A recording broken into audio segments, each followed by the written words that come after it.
Hey everybody, Josh RV Nerd here at Haylett RV of Coldwater, Michigan. You remember these crazy things? Rockwood was the most prolific builder of them. The V-nose front trailers called Windjammers. But Freedom Express actually had a very popular one here too, the 302 VFK, FKV, something like that. Front kitchen V-nose with a full rear bed slide. This was one of the first floor plans, the first concepts that I ever saw where I started to use the phrase portable park model, because there's no slides on the door side. It's got an awesome floor plan for being at a destination, staying there. You keep a good door side window off the living area, but at the weight and with that wind cutting V-nose and the wide stand stability axles on these, they tow very nicely. They're awesome if you're going to be like a snowbird, sunbird, seasonal camper where you spend an extended time somewhere, but you need to maybe move it a long distance. It's an awesome fit for something like that. And man, my hat's off to the previous owners of this RV. It is one owner. It was originally purchased right here at Haylett RV, and the folks that bought it, they knew what they were doing inside and outside.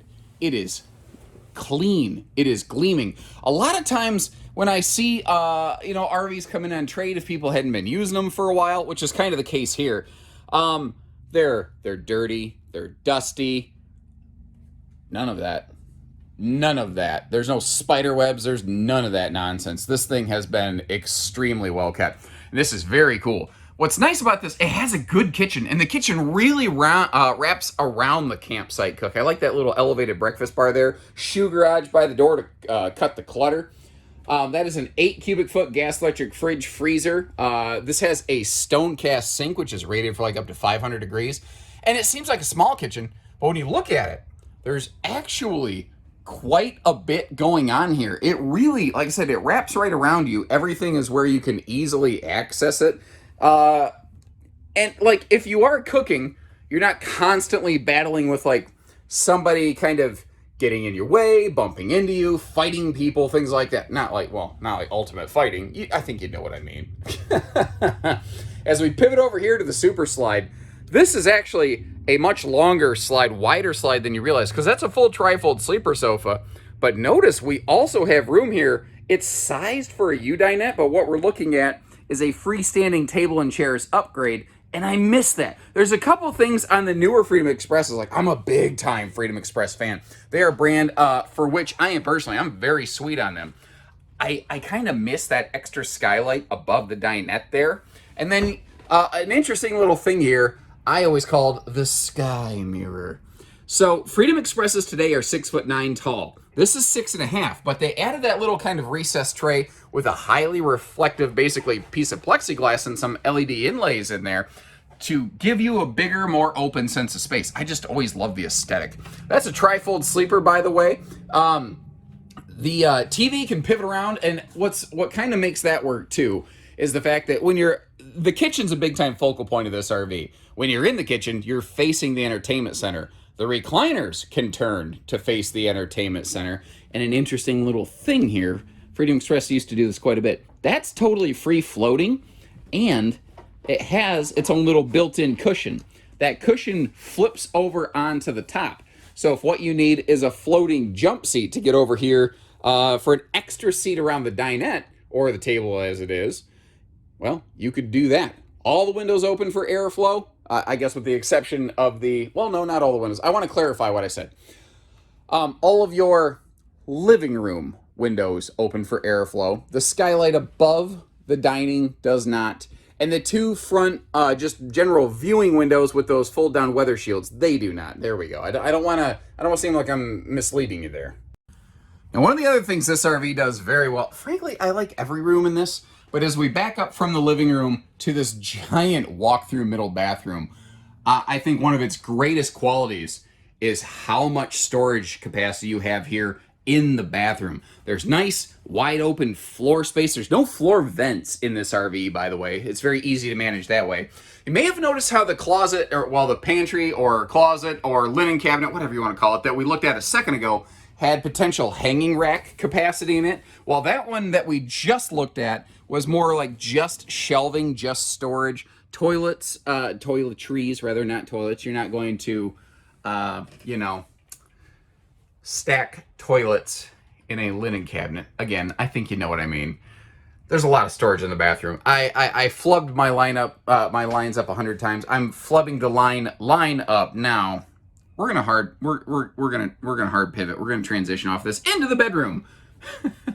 Now, if I'm eyeballing this, sitting here right now, that is a Camp Queen, but you can obviously see that there's plenty of room around the foot of the bed. If you wanted to upgrade that into a True Queen, it would be very easy to do so.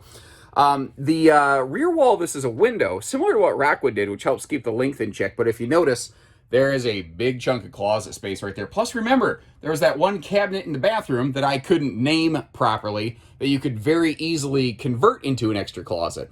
Now, for fire code reasons, this RV is long enough. They do have to have a door here because it's the other door is too far away from a sleeping zone. But just like I've done here, you can deadbolt that. So if you just basically want to disable the door, you want to make sure nobody's walking in here, you can do that. No big deal.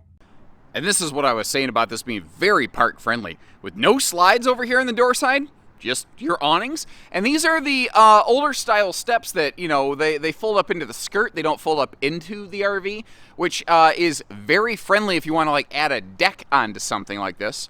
I would be surprised if we couldn't upgrade to stable steps on these, but the doors might not be quite wide enough. We'll have to check.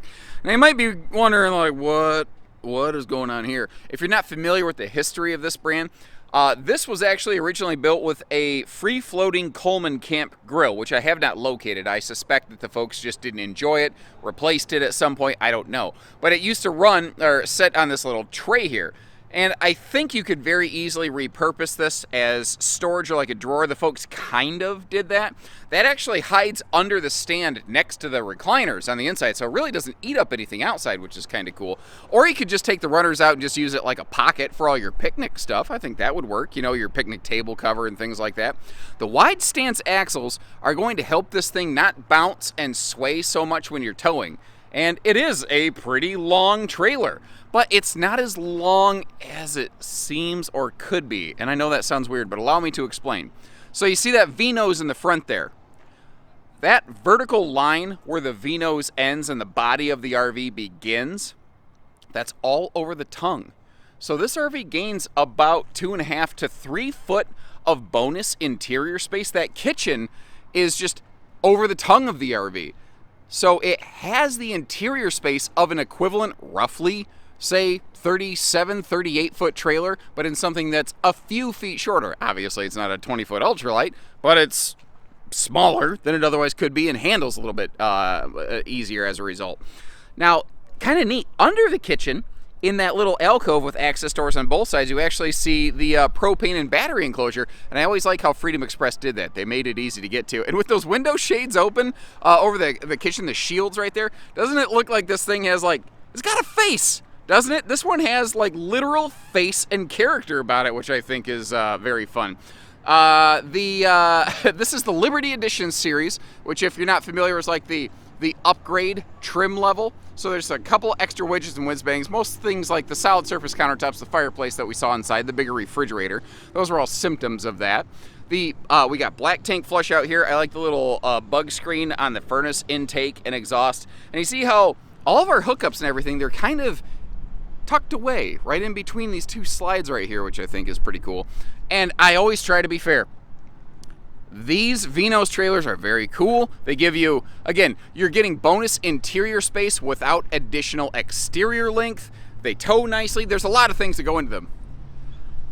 They suck eggs when it comes to outside storage. I just don't know. I'm sure I could come up with a more flowery phrase of putting it. But that's like your only significant outside storage pocket. It's like just enough, barely, to maybe stow your hitch and wheel chocks when you're outdoors. So you got to kind of plan accordingly. But again, I think since this is the kind of camper where when you get to your destination, you tend to set up shop and just kind of hang out for a while, I think you could get away with it. You just got to plan ahead. Plus, you could always stow some of that stuff under the master bed and just hop in and out of that rear door. Now, the ladder, I believe, was added after the fact on this. These have been ladder prepped for years, but if you notice, there's like a little hinge on it. It's a folding ladder, which Coachmen has never used. So and there's no impact damage on the RV, which makes me think it wasn't replaced. It was just added, which is nice. And I was wondering, based on the condition of the skin, And I'm wondering even more now that I've been here up on the roof. These are all the original factory seals, and they don't look bad. You are barely, like you've approached, this is at the stage where it needs a couple touch-ups like you see around the corner of that skylight. But folks, that's it. I'm very impressed. This has to have been stowed away from the weather, either like in a barn or under a cover or something. And I can see a small set, a couple little touch-ups they've done here and there. It does look like maybe a tree branch or something clipped the AC shroud there. That's purely cosmetic. And that's the kind of thing, folks, like, I know that you see that, you go, oh man, I'm not comfortable with that. Consider the fact that we actually climbed up on the roof to show you around. And ask yourself how many other people took the time to do that. And then ask yourself, now with whom are you truly comfortable doing business? I'll leave that decision up to you, but I know that I would like to know all about this thing. Also, you might have, remember, we saw it inside, the little skylight. It's basically a frameless window installed in the roof of the slide. Not something you see every day. So thank you for hanging out with us here at our family-owned and operated facility today. If it looks like the right one for you, give us a call. We do trades, we do financing, we do hitching. We can deliver it right to your doorstep. You don't even need a vehicle to tow it. Whatever you need, give us a call. Chances are we can work it out. We've been doing this a while. Pretty good at this. So take care, stay safe, have fun, and happy Haylett camping, everyone.